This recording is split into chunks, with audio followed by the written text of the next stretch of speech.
Hey everyone, it's Priscilla from This Is Queen Crochet. If you're interested in crochet tips, tricks, and techniques, make sure to subscribe to my channel for more videos that will help you expand your crochet knowledge.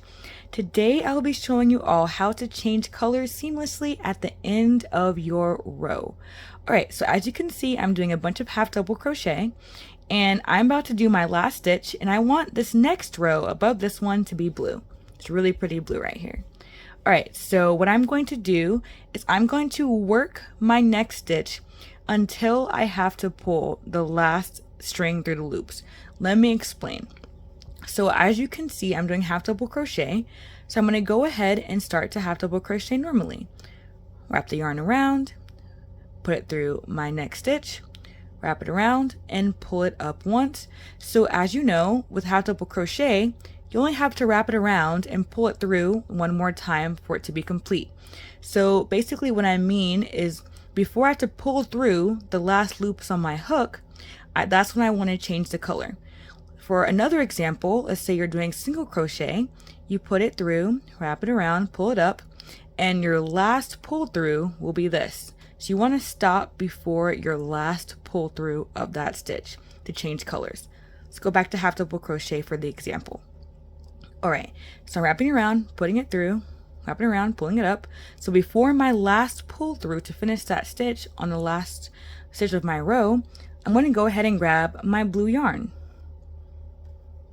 When I grab my blue yarn, I'm going to wrap around my hook as so, and I'm just going to pull it through that stitch.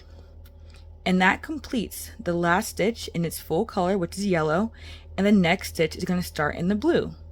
So let me show you how it looks if you do it this way, and I'll show you how it looks if you do it the other way. So if I continue on, the entire stitch is going to be blue, the next stitch, and the chain one at the beginning. So that's like the perfect seamless way to do your next row. The chain and the stitches are all the next color.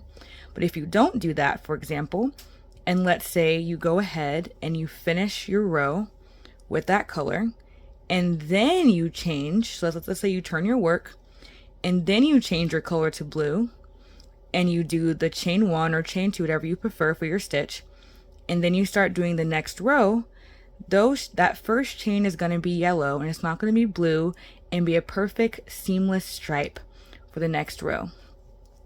And that's why when you're doing your last stitch of the row, before your last pull through, whatever that is for your stitch, that's when you change the color. So my last pull through, I changed it to blue. Then when I turn, that first chain or second chain, whatever you want it to be, is going to be the next color, next stripe you want in your work. Hope you guys found that helpful. If you have any questions, please let me know below. I will answer. And also make sure you subscribe to get more tips, tricks, and techniques. Have an awesome day, my crochet kings and queens.